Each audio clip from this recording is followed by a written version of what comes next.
안녕하세요. 오늘도 사연살롱을 찾아주셔서 감사합니다. 제 나이 환갑을 훌쩍 넘기고 편안한 노후를 보내고 있는 60대 중반 여자입니다. 60이라는 나이가 팔팔한 청춘이라고는 할 수 없지만 막상 제가 60대로 살아보니 이 나이도 퍽 괜찮은 것 같아요.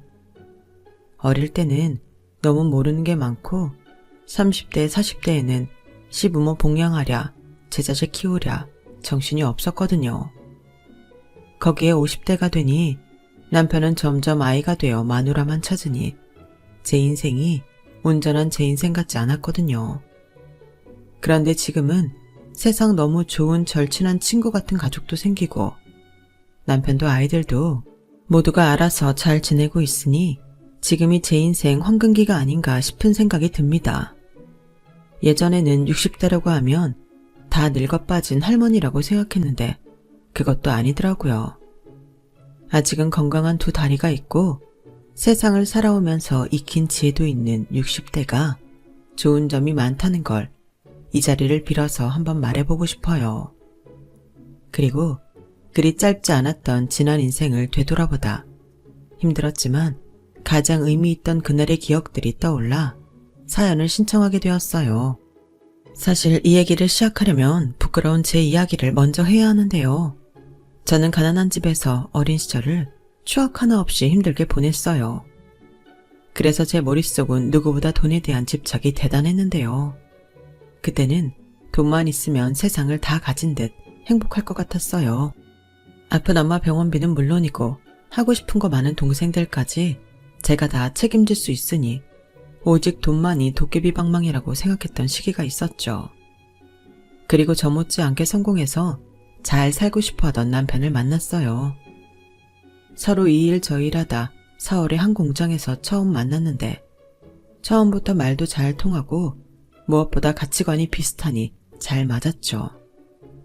그런데요, 아무리 남편과 제가 서로 비슷하고 잘 맞는다고 해서 남편과 결혼까지는 생각하지는 않았는데요.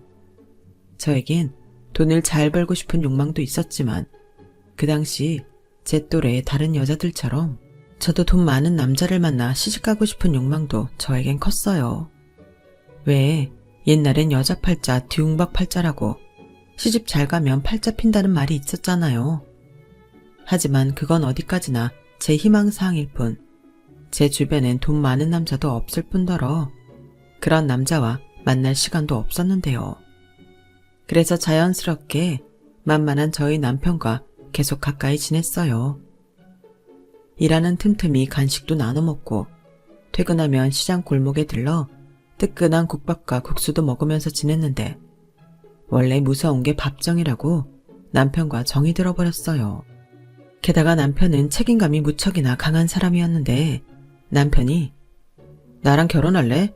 내가 너 하나는 무슨 일이 있어도 안 굶기고 고생시키지 않을게 라고 말해 저는 그 말에 홀랑 넘어가고 말았죠. 그때 당시 저는 그런 말이 너무 듣고 싶었거든요. 제 나이 13살 때부터 일을 했으니 얼마나 고생이라면 치가 떨리겠어요. 그리고 저는 남편과 결혼식도 생략한 채 혼인신고만으로 부부의 연을 맺었고 그 뒤로는 둘이 이를 악물고 살았어요. 고생시키지 않는다고 하더니 남편은 한 푼이라도 더 벌 수 있다면 무슨 일이든 하려고 들었어요. 그러니 그런 남편을 두고 제가 어떻게 편하게 살겠어요. 저도 남편 못지않게 일하고 아끼면서 단칸방에서 방 2개짜리, 방 2개짜리에서 방 3개짜리로 살림을 넓혀갔어요. 그러면서 자연스럽게 딸아이를 낳았고 저희 둘 다 너무 없이 고생을 해서 우리 딸만큼은 재벌이세 부럽지 않게 풍족하게 키우자는 마음으로 24시간 중에 20시간을 일하며 살았죠. 그 결과 제 딸아이가 초등학교에 들어갈 무렵 저희는 처음으로 집장만에 성공했어요. 그리고 남편은 작게나마 사업을 하기 시작했는데 그 사업이 잘 되면서 저희 부부는 금방 차도 생기고 집도 넓히며 남들이 부러워할 정도의 경제력을 갖추게 되었어요. 저는 그러는 사이 하던 일을 그만뒀고 아이 뒷바라지에 전념하게 되었는데 어느 날 문득 이게 바로 내가 꿈꾸던 생활이구나 싶더라고요. 그 뒤 남편은 성실하게 때론 과감하게 사업을 하며 본격적으로 회사를 키우기 시작했고, 아이가 중학교 졸업할 때는 꿈도 꾸지 못했던 운전기사도 두고 가사 도우미까지 두며 사모님 소리를 듣게 되었죠. 이런 말 부끄럽지만 행복했어요.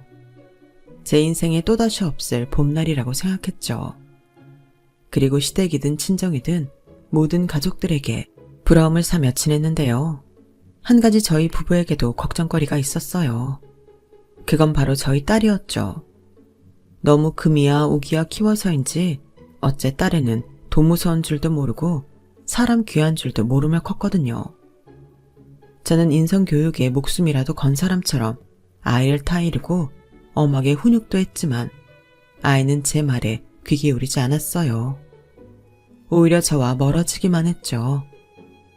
거기에 아이는 미술 전공을 하겠다며 본격적으로 집안의 돈을 쓰기 시작했는데 아이의 꿈을 위해서 저희 부부는 지원을 아끼지 않았어요. 아이가 열심히만 해준다면 그 돈들이 전혀 아깝게 느껴지지 않았죠. 저희는 먹고 살기 위해 살았지만 저희 딸은 자기 꿈을 이루며 행복하게 살길 바랬으니까요.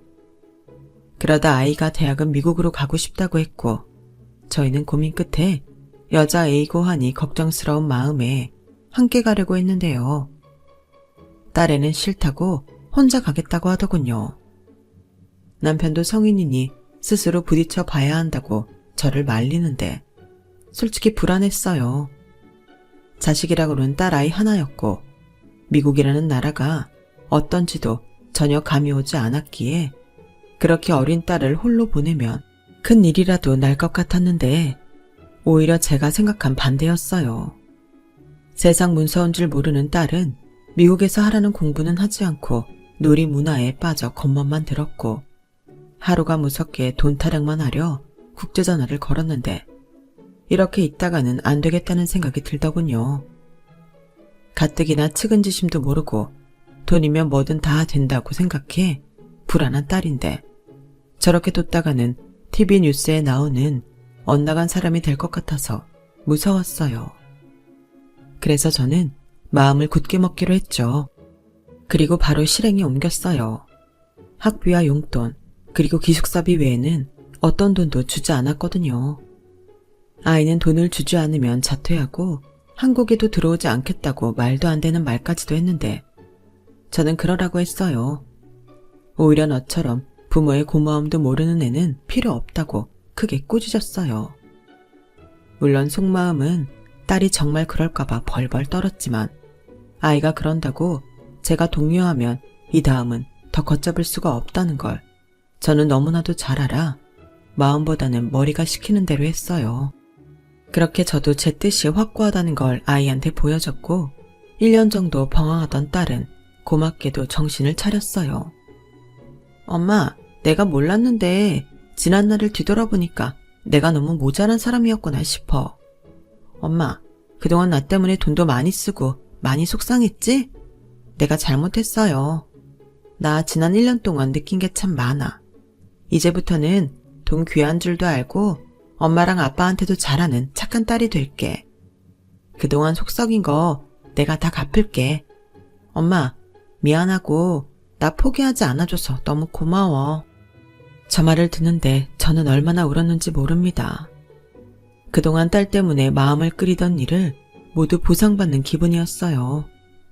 그리고 나중에 알게 되었는데 딸이 돈이 없다고 하자 친구들이 하나둘 저희 딸을 따돌리고 괴롭혔다고 하더군요.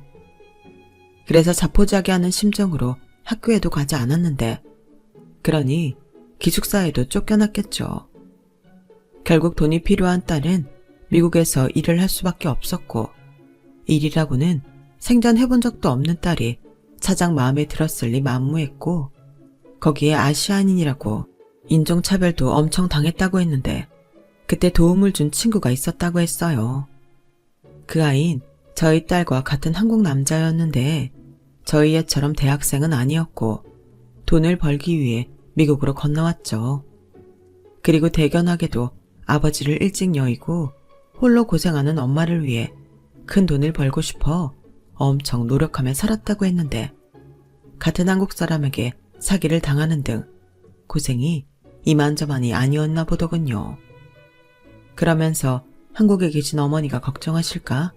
자긴 잘 지내고 있다며 버는 족족 한국으로 보내고 자기는 하루에 차가운 햄버거 하나로 버티며 비행기 값을 모았다고 했는데 그 비행기 값이 다 모이면 한국으로 돌아간다고 딸에게 말했다나 봐요. 그리고 그 친구의 도움으로 저희 애가 많은 것을 배웠다고 했는데요. 자기는 당연하게 생각한 것들이 누군가에게는 당연하지 않다는 걸 그제서야 알았다고 하더군요. 제가 그렇게 입이 닳도록 말했을 때는 솔직히 와닿지 않았다고 하면서요. 그러면서 그간 자기가 아무렇지 않게 쓴 돈이 그렇게 아까웠다고 하는데 그 뒤 그 친구는 원하는 대로 한국행 비행기 값을 벌어 한국으로 돌아갔고 저희 딸은 못 마친 학업을 마치고 3년 뒤에 귀국했어요. 1년의 휴학기가 있었지만 정신 차린 딸은 마지막 학기엔 장학금을 받아 저에게 학비를 보낼 필요가 없다고 했는데 그 뒤 딸아이는 우수한 성적으로 졸업해 미국에서 다양한 제안을 받게 되었죠. 하지만 딸아이는 한국행을 선택했어요. 고국에 돌아와 한국에서 활동을 하며 다른 작가들과 공동으로 전시회도 열고 여러 기획 작품에 참여하는 등 제법 예술가스러운 행보를 걸었는데요. 마냥 철없고 생각 없던 외동딸이었는데 어느덧 저희 부부보다 더 진취적이고 생각이 트인 그런 멋진 어른이 되어 있더군요. 그때 늘 생각했어요. 저희 애가 힘들 때 세상을 알게 해준 그 친구가 너무 고맙다고요. 그리고 언젠가 만날 기회가 있다면 그 두 손을 꼭 잡고 어려울 때 내가 한 번은 도와주겠다고 약속하고 싶었는데요. 그렇게 생각하길 수년이 지나고 저희 딸은 대학원을 거쳐 교수가 되었어요. 집안의 자랑이었죠. 제가 봐도 너무 멋진 여자가 되었더라고요. 비록 바빠서 제대로 얼굴 볼 시간은 없었지만 저희 딸은 저희 부부의 영원한 자랑이었어요. 그리고 여느 부모처럼 딸아이의 나이가 차니 능력 있고 좋은 남자를 만나 가정을 이뤘으면 좋겠다고 생각했는데 어느 날 저희 딸이 소개시켜주고 싶은 남자가 있다고 말하더군요. 만나면 깜짝 놀랄 거라고 큰 소리를 치는데 솔직히 설레었어요. 사위라니 가만히 있어도 피식피식 웃음이 나왔죠. 하지만 남편은 아니었어요. 품 안의 자식이라고 남편에겐 딸아이는 영원한 첫사랑이었고 내심 남자를 집에 왜 데려오냐며 샘을 내기도 했죠. 오죽하면 와이프인 제가 다 질투가 날 지경이었는데 그러다 약속의 날이 되었어요. 저는 도우미 아주머니까지 일찍 퇴근시키고 아주 오랜만에 직접 음식을 만들었고 딸애가 결혼할 사람이라고는 하지도 않았는데 저는 사위 맞이한 장모의 마음으로 음식을 정성스럽게 만들었어요. 식탁 한가득 음식이 세팅이 되었을 때 서글서글 인상도 좋은 남자가 깍듯하게 저희 부부에게 인사를 하더군요. 그러면서 딸과는 미국에서 처음 만났고 한국에서 재회했다고 하는데 아, 그 친구구나 하는 느낌이 팍 왔어요. 얼마나 반가웠는지 그리고 이렇게 다시 만난 인연이 그저 예사롭지 않게 생각됐는데요. 근데 이런저런 이야기를 나누는 중 그 친구의 집이 그 친구가 그 많은 고생을 했음에도 그다지 형편이 좋지 못하다는 걸 알게 되었어요. 순간 제 마음도 무거워졌고 남편의 얼굴은 그늘이 지더군요. 누구보다 없이 사는 삶을 잘 알지만 그래서 우리 딸만큼은 그런 거 모르고 살게 해주고 싶었는데 둘이 서로를 너무 좋아하니 마음이 착잡했죠. 물론 아무것도 모르는 사람들은 둘 다 없는 것도 아니고 한쪽이라도 잘 살면 됐지 뭘 고민을 해. 자기네들도 힘들었잖아. 개구리 올챙이 쩍 생각 못한다고 그러면 안 되지 라고 할 수 있을 텐데 저희 부부의 마음은 그렇지 않았어요. 어떻게 탈출한 가난인데 싫었죠. 왜 하필 그런 남자를 만나 고생을 하나. 제 딸이 아까웠어요. 그래서 딸에게 연애는 하되 결혼은 하지 않았으면 좋겠다고 조심스럽게 말을 하자 딸이 자기 나이도 있는데 무슨 말이냐며 저에게 화를 내더군요. 그러면서 저를 속물이라고 제 가슴을 찌르는데 그땐 딸이고 뭐고 진짜 미웠어요. 제가 괜히 그러나요? 엄마처럼 고생하지 말고 편하게 살라고 그러는 거잖아요. 그런 애미 속도 몰라주다니 키운 보람도 없다며 서운했어요. 그리고 남편은 아무 말도 하지 않았는데요. 딸이 저에게 하는 걸 봐서 자기가 나서도 나아질 건 없어 보인다고 하더군요.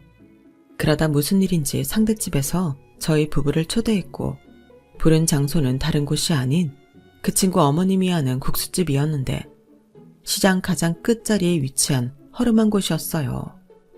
그리고 그걸 본 제 마음은 더 무거워졌죠. 뭐 어지간해야 마음을 바꿀 텐데 저도 제가 속물이라고 생각했지만 딸이 나중에 고생할 걸 생각하면 도저히 허락할 수 없었어요. 한때는 너무 고마워 어떻게든 보답하고 싶은 마음이 있었지만 이런 식은 곤란하다고 생각했죠. 그런데 막상 그곳에 들어가 그 친구의 어머니와 인사를 나누고 대접할 것이 국수밖에 없다며 따뜻한 멸치국수를 내어주시는데 남편의 마음이 동요하는 게 보였어요. 사실 저도 그랬거든요. 그분이 내온 국수가 예전 어려운 시기에 저희가 먹던 그 국수 맛과 제법 비슷했어요. 국수를 먹기 전에는 국수 맛이 다 거기서 거기지 하고 생각했는데 오히려 아무것도 없는데 이렇게 깊은 맛을 낼 수 있다는 게 저도 여자지만 그 솜씨를 인정할 수밖에 없었어요.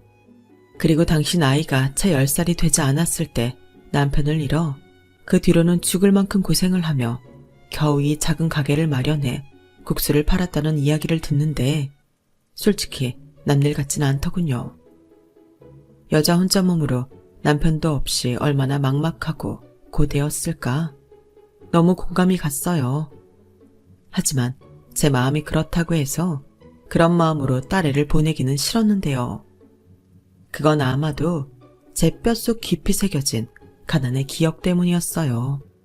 없어서 고생하는 게 뭔지 너무 잘 알던 저였으니까요.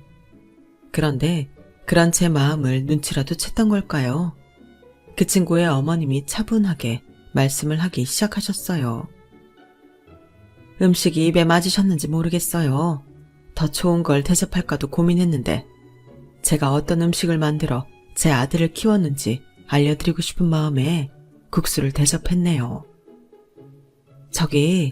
저희 아들 두 분 마음에 차지 않으시죠? 이해합니다. 저도 들었는데 유린이 집은 경제적으로 저희와 비교도 되지 않는 집이라면서요. 그러면 아무래도 소중한 딸이 저희 아들을 만나 고생하지 않을까 염려하시는 게 당연하죠. 그런데요, 이런 말씀 조심스럽지만 경제적인 걸로 저희 아들을 판단하지 않으셨으면 합니다. 제가 비록 애 아빠도 없이 혼자 넉넉하게는 못 키웠지만 대신 돈으로 살 수 없는 많은 것들을 가르쳤으니 소중한 사람을 지키고 어떻게 책임져야 하는지 저희 아들은 아주 잘할 거라 저는 믿고 있습니다. 지금 당장 저희 아들을 좋게 봐달라고 하는 게 아니에요. 사람이라는 존재는 원래 옆에서 오래오래 두고 봐야 그 진가를 알 수 있지 않습니까? 그러니 섣부른 편견 말고 저희 아들을 지켜봐 주시면 안 될까요? 저도 유리를 옆에서 천천히 지켜보고 싶어요. 아이들이 어른들의 편견에 상처 입지 않았으면 합니다. 이 말씀을 꼭 드리고 싶어서 대접하기 턱없이 부족한 곳이지만 54 했어요. 그리고 기꺼이 바쁜 걸음 해주셔서 저는 몹시 감사합니다. 저희 부부는 너무나도 예의 바른 그 친구의 어머니 말씀에 부끄럽게도 아무 말도 하지 못했어요. 그리고 돌아가는 차에서 남편이 느낀 게 많았는지 이런 말을 꺼내더군요. 그 친구 어머니 말씀이 다 맞지. 우리가 너무 보이는 걸로 사람을 판단했을지도 몰라. 사실 돈보다도 그런 생각이나 가치관이 중요하지.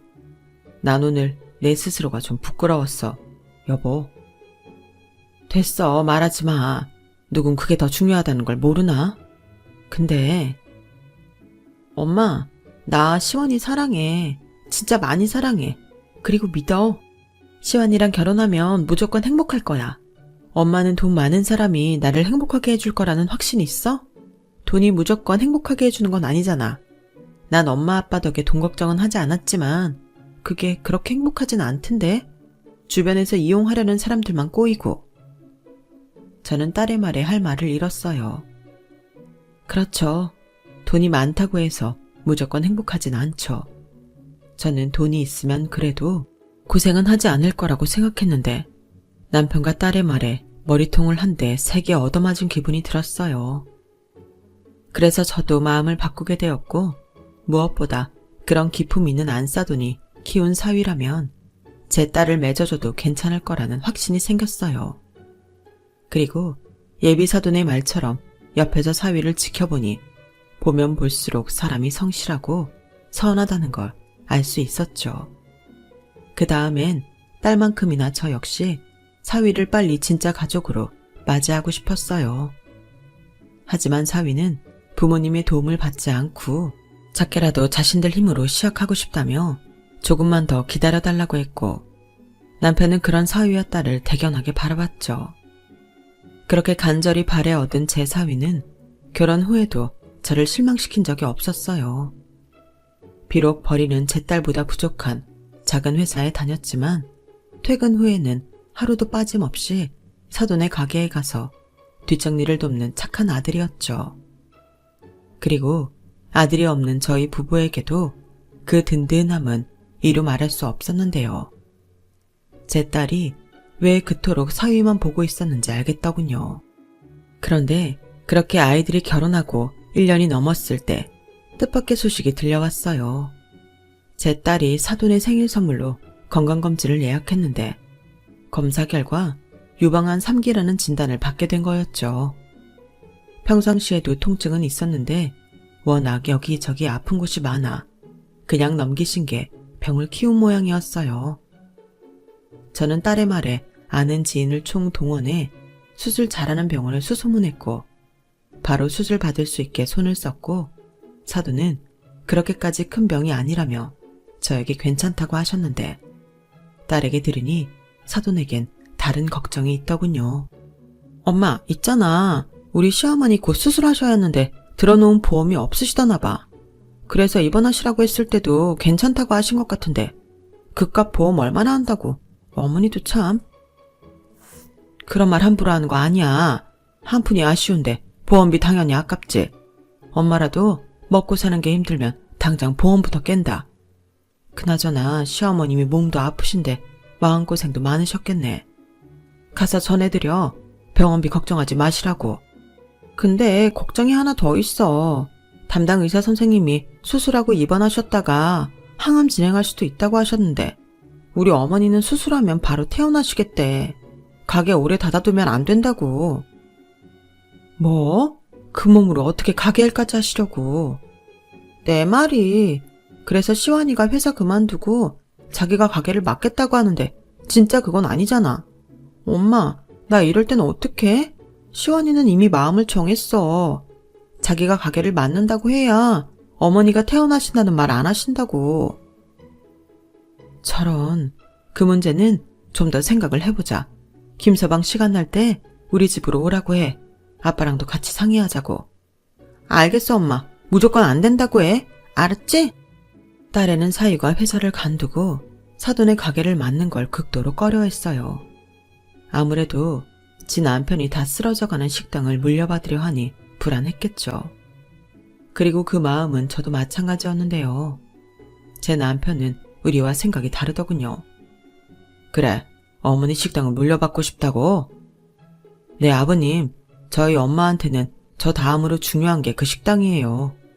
비록 큰 수익을 내는 곳은 아니지만 오랜 시간 이용하시는 단골도 있으시고 저희 엄마가 당신이 아파서 그 식당을 닫아야 한다고 생각하면 상심이 클 게 분명해서요. 그런 마음으로 치료가 잘 될 것 같지도 않고요. 장모님도 장인어른도 불안하시겠지만 저 믿어주시면 안 될까요? 저희 가게 더 잘 되도록 노력할게요. 김서방, 식당 일이라는 게 그렇게 간단하지가 않잖아. 자네가 맡아서 한다고 해도 그 맛을 낼 수가 있겠어? 나도 안타깝지만 어쩔 수 없는 것도 있는 거잖아. 장모님, 저요. 어릴 때부터 늘 저희 엄마 도왔어요. 그리고 언젠가는 엄마랑 같이 식당을 해보고 싶었고요. 지금이 그때라고 생각해요. 생각해놓은 메뉴들도 있고요. 한번 해보고 싶습니다. 자기야, 정말 식당을 하겠다고? 유래야, 갑작스러운 내 결정이 얼마나 불안할지 이해해. 그런데 나 꼭 한번 해보고 싶어. 네가 미술을 하듯 나도 이게 오랜 내 꿈이었거든.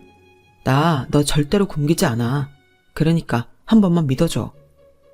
그래도... 유리야, 김서방이 저렇게 말하는데 한번 믿어주면 어떻겠니? 나는 김서방을 믿어보고 싶구나. 이미 네 시어머니 국수 맛을 봤을 때도 생각했지. 아깝지 않니? 그런 가게가 사라진다는 건. 그런 의미로 내가 그 식당에 투자를 해보겠네. 아버님, 여보. 전부터 나도 그런 생각을 했어. 사돈네 가게를 좀 더 번듯하게 고치고 메뉴를 늘리면 젊은 사람들도 많이 오지 않을까? 이건 장인이라서가 아니라 사업가로서 생각한 거야. 당신 나 못 믿어? 그건 아니지만 우리 한번 사위를 믿어봅시다. 내가 투자하는데 망하기야 하겠어. 대신 자네 나 믿고 게을러지면 절대 안 되네. 난 공과사가 아주 확실한 사람이야. 실망시키지 말라고. 대신 어떤 가능성을 나에게 보이면 앞으로도 평생 투자하지. 장인어른 정말 감사합니다. 이 은혜 평생 잊지 않을게요. 장모님 걱정하지 마세요. 저 유리 절대 힘들게 하지 않을게요. 저는 남편의 말에 혹 때려다 혹 부침격이 되었어요. 그에 반면 남편은 사위를 물심양면으로 도왔고 딸아이는 자기 남편을 믿기로 했다며 열심히도 일과 시어머니 병간호를 맡아서 했죠. 이번에도 저만 외톨이가 되었어요. 하지만 식구들끼리 저리 똘똘 뭉치니 제가 뭐 어쩔 도리가 있나요? 저는 딸아이를 도와 사돈의 병간호를 도왔죠. 안사돈은 당신이 아파서 모든 일이 일이 되었다며 저에게 미안해하셨어요. 하지만 이내 제 마음이 풀어져 있었죠. 사위는 정말 열심히 식당을 살리기 위해 메뉴 개발에 들어갔고 남편도 사위가 성실하니 걱정할 거 없겠다고 했거든요. 그리고 남편 아는 지인을 통해 가게 위치도 상가 중심으로 옮기고 젊은 사람들도 좋아할 만한 인테리어를 하니 가게 참 그럴싸해 보였죠. 그래서 저도 사돈에게 아무런 걱정하지 말고 식당은 사위에게 맡기고 건강 회복에만 힘쓰자고 했어요. 그러자 사돈이 고맙다며 제 손을 꼭 잡고 눈물을 보이시는데 저도 같이 울었네요. 제 자신이 너무 부끄러워서요. 그리고 그날 이후 저는 자발적으로 사돈의 병원을 찾았고 그렇게 사돈지간을 넘어 친한 친구 사이가 되었는데요. 사돈은 수술을 무사히 마쳤고 걱정했던 것과 달리 암세포를 모두 제거해 항암은 하지 않아도 될 것 같다는 말을 듣게 되었는데요. 그래도 나이가 나이인지라 며칠 더 입원을 권장했지만 그 고집이 알고 보니 사돈의 고집이었는지 식당이 궁금해서 병원에 있을 수가 없다고 하더군요. 정말 못 말리는 모자지간이었어요. 대신 병원에는 자주 통원하는 걸로 합의를 보고 절대 무리하지 않겠다는 약속과 함께 퇴원한 사돈은 확 달라진 가게에 처음엔 어안이 벙벙해하다가 끝내 눈물을 보였어요. 그리고 이렇게 말했죠. 제가 이렇게 많은 걸 받아도 될지 모르겠어요. 이러면 안 되는데 이를 어쩌면 좋을까요? 무슨 그런 말씀을 하십니까? 저는 김서방을 보고 투자한 거예요. 김서방이 지금 보니 장사 수완도 있고 사업가 기질도 있어요. 저 그래서 투자하는 겁니다. 그러니 그런 마음 갖지 않으셔도 돼요. 아니요. 그러면 안 되죠. 제가 사돈 두 분께 큰 은혜를 입었습니다. 유리 하나 얻은 것도 세상 전부를 받았다고 생각했는데 제가 보답하는 마음으로 열심히 살게요. 유리한테도 잘하겠습니다. 저희 남편은 그런 걸 바라고 한 일이 아니라고 재차 말했지만 사돈은 감사한 마음을 어떻게 해서든 표현하고 싶어 했어요. 그리고 저와 제 딸이 말려도 사위와 함께 가게 일을 하기 시작하셨는데요.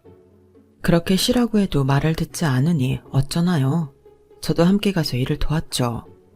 서로 하지 말라고 말리고 그쪽이 쉬면 나도 쉬겠다 서로 그러고 있으니 손님들도 그게 좋아 보였나 봅니다. 그리고 열심히 노력을 해서인지 식당은 금방 자리를 잡았어요. 점심때나 저녁 피크타임에는 빈자리가 없어서 대기도 1시간 넘게 하는데 사돈이 싱글벙글이더라고요. 장사 인생 통틀어 이런 일이 없었다고요. 그렇게 1년 넘게 장사가 잘 되니 매출도 훌쩍 뛰어넘었고 체인 문의가 쇄도할 만큼 사위의 가게는 호황을 누렸어요. 그리고 참 아이러니하게도 남편의 사업에는 위기가 닥쳐오고 있었는데요. 그 사실을 알았을 때는 이미 때가 늦은 뒤였어요. 회사 창립 때부터 함께한 절친한 분이 회사 돈에 손을 댔고 돈에 손을 댄 것도 모자라 회사 앞으로 많은 어음을 뿌려놨는데 문제가 터졌을 때는 이미 걷잡을 수 없는 지경에 놓이게 되었어요. 저희 남편은 사업 수완이 좋았지만 회사 자금 융통과 관리에는 서툴러 그분을 믿고 거의 일임한 상황이었거든요. 게다가 그 사람은 남편이 호영호재할 만큼 친형처럼 따르던 사람이었고 그 때문에 남편은 심한 충격에 빠지고 말았죠. 거기에 설상가상으로 몇몇 직원들의 부정한 사태가 수면 위로 올라왔는데 그 타격은 회사를 집어먹을 만큼 큰 여파를 불러일으켰어요. 업계에서는 저희 남편 회사를 회생 불가능하다고 판단을 했는지 등을 돌리기 시작했고 저는 그런 남편을 어떻게 하면 도울 수 있을까 궁리를 했죠. 하지만 제 손으로 할 수 있는 게 없더군요. 저는 남편 덕에 고생하지 않고 오랜 시간을 살았는데 정작 저는 남편에게 도움이 되는 사람이 아니었어요. 그리고 그즈음 딸에겐 기다리던 임신 소식이 전해졌는데 행여 딸아이가 충격을 받을까? 저나 남편은 약속이나 한 듯 회사가 어렵다는 건 비밀로 했어요. 그러다 집은 경매로 넘어갈 지경에 놓였고 매일 걸려오는 독촉 전화와 찾아오는 사람들까지 정말 숨을 쉴 수가 없었는데 하루는 너무 잠이 오지 않아 밤늦게 일어나 보니 남편이 없더군요. 순간 싸한 기분이 들었어요. 그래서 얼른 모든 집에 불을 켰고 남편을 찾았는데 남편은 어디서 구했는지 거실에서 약을 먹고 쓰러져 있었죠. 저는 머릿속이 하얗게 되어 딸에게 전화를 걸었어요.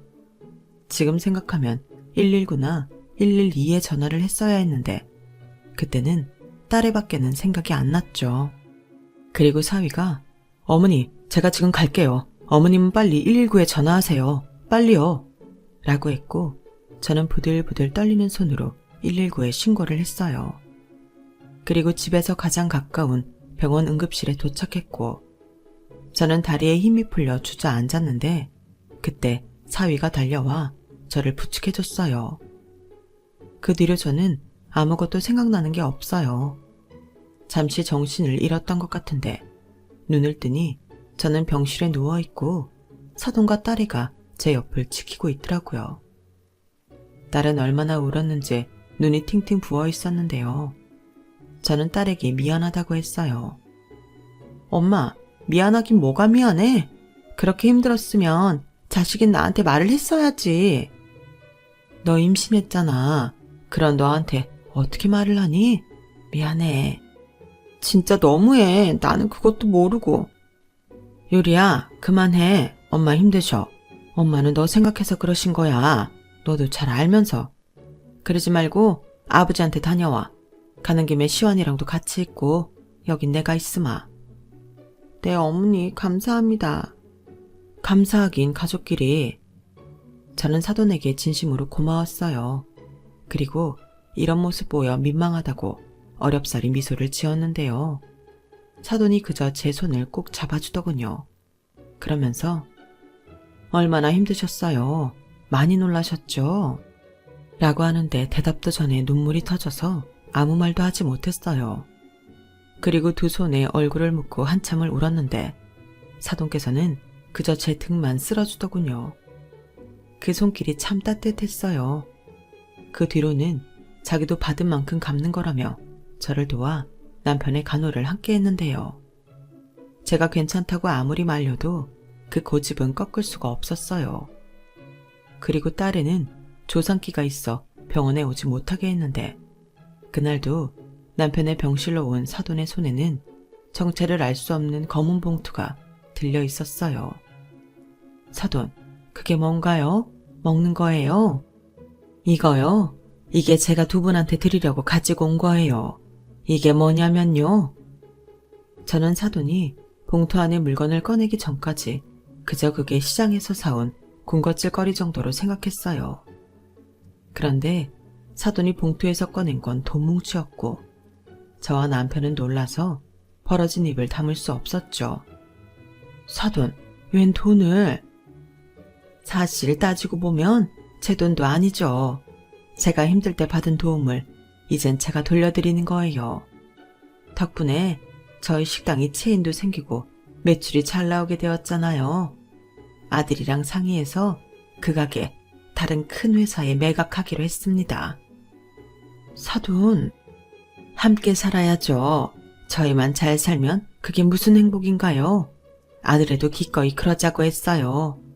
이 돈은 제가 그동안 아들애한테 월급이라고 받은 돈이고요. 아들애가 조만간 가게를 매각해서 바깥 사돈 회사 살릴 겁니다. 아니, 이런 걸 저희가... 아까도 말씀드렸잖아요. 이렇게라도 도울 수 있게 되어 저는 너무 기쁩니다. 저 솔직히 소변 쳐다보기도 싫어요. 저는 이제 우리 귀한 손주 이유식이나 만들고 유리 미역국이나 끓여주면서 살고 싶습니다. 저는 고맙다는 말이 목구멍에 걸려 그저 사돈을 끌어안고 울기만 했어요. 그리고 사돈은 제가 너무 울보라며 놀리셨는데 자세히 보니 사돈도 울고 있더군요. 그렇게 저희 부부와 사돈은 한동안 울다 웃다를 반복했고 그 사이 사위는 운영하던 가게와 체인을 팔고 그 돈으로 저희 남편 사업회생을 도왔어요. 거기에 사위가 저희 남편 회사에 합류해 회계 업무를 전담했는데 남편이 힘을 내기 시작하더군요. 급한 불부터 끄기 시작해 과감하게 정리할 건 정리하고 살릴 것엔 집중했는데 그러는 사이 도주 중이던 문제의 범인을 잡았다는 연락을 받게 되었어요. 하지만 회수할 수 있는 돈은 없었는데요. 자기가 투자 사기를 당했다고 하더군요. 자기네 집도 가세가 기울어 그만 회사 돈에 손을 댔다고 하는데 저는 그 사람을 용서할 수 없었어요. 돈도 돈이었지만 신뢰를 깨고 30년 넘게 운영한 회사를 망하게 하려 했으니 선처할 의사가 없었죠. 그리고 그건 남편도 마찬가지였어요. 결국 그 사람은 실형을 살게 되었는데 출소를 하면 다시 민사로 소송을 진행할 거라고 하는데 원래 저희 남편이 그런 면에서는 매정할 정도로 무서운 사람이었어요. 그렇게 부도 직전에 회사를 살려놓으니 주변에서는 기적이라며 다시 거래를 틀려 줄을 서기 시작하는데 저희 부부는 그 일이 절대 기적이 아니라고 생각합니다. 사위가 저희를 그리고 남편의 회사를 살린 거죠. 저희에게 기적이 있다면 그건 바로 사위와 사돈이었어요. 그 사람들과 가족의 연을 맺은 것이 저희에겐 두 번 다시 오지 못할 기적이었으니까요. 그 뒤 회사가 안정되면서 시끄럽던 저희 집도 평화를 되찾았는데 그때 예정일보다 조금 일찍 저희의 첫 손주가 태어났어요. 아주 귀엽게 생긴 왕자님이었는데 저는 사위를 빼다 박은 것 같았지만 사돈은 저희 딸을 닮았다고 하더군요. 뭐 두 사람이 만들었으니 둘 다 닮았겠죠. 그 뒤 저와 사돈은 손주 보는 낙으로 살았는데요. 그렇게 많은 시간을 보내니 저희는 이젠 꼭 자매처럼 떨어져 있으면 허전할 지경이 되었는데 많은 이야기를 나누다 보니 저도 사돈도 본래는 꿈도 많고 하고 싶은 것도 많은 그런 여자애였다는 공통점을 발견하게 되었어요. 그래서 손자가 돌이 지나고 저희 둘은 서로 약속이나 한 듯 그간 못했던 것을 하나하나 같이 하기로 했는데요. 처음으로 실천한 건 둘 다 미국 여행을 가는 거였어요. 둘 다 영어는 ABC도 못해 어학원을 다니며 늦가기 공부를 시작했죠. 거기에 사위가 사진기 하나를 선물로 줘서 저는 사진까지 배우게 되었는데 이게 정말 너무 신나는 거예요. 남편은 자기 빼고 아주 살판이 났다며 질투를 하기도 했지만 좋은 건 어쩌나요. 그래서 당신 나중에 우리 사위한테 회사 물려주고 일 그만하면 그땐 내가 놀아줄게 라고 말하고 그 뒤로도 사돈과 함께 춤도 배우고 노래교실도 가며 뒤늦게 하고 싶은 것들을 다 하며 살고 있는데요. 그러니 그다지 젊은 나이가 아니어도 저나 사돈은 지금이 저희 인생의 가장 빛나는 시기라고 생각합니다. 그리고 얼마 전에는 사돈과 둘이 기차를 타고 단풍 구경을 다녀왔는데 그때 이런 이야기를 나눴어요. 둘 다 찢어지게 가난했던 때도 있었고 남들이 부러워할 만큼의 돈도 벌어봤지만 결국 남는 건 돈이 아니었다는 얘기였죠. 돈은 원래 수단이잖아요. 없다가도 있고 있다가도 없는. 그런데 저도 그랬지만 돈이 없으면 무조건 불행할 거라는 막연한 두려움 때문에 하지 않아도 될 걱정을 하고 있잖아요. 제가 인생을 다 살아보지 못했지만 제가 이만큼 살아보니 돈보다는 귀한 것이 이 세상엔 참 많은 것 같아요. 사람도 귀하고 시간도 귀하고 가족은 더 귀하더라고요.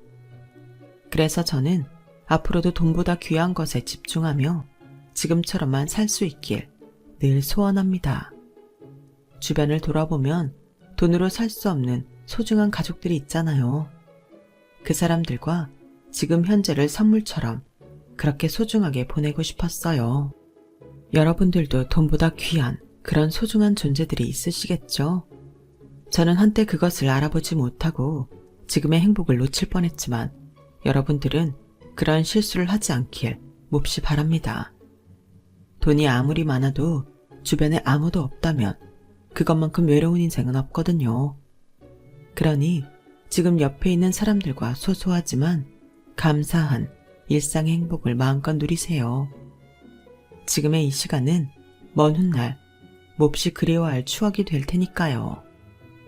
그럼 지금까지 부족한 제 이야기 함께 해주셔서 감사했고요. 늘 건강하시고 매일 행복하세요. 오늘은 어제보다 더 안녕하시길 진심으로 바라겠습니다. 여러분, 사연 댓글에 응원과 현명한 조언 부탁드려요. 좋아요와 구독은 저에게 큰 힘이 됩니다. 오늘도 좋은 일 가득하세요.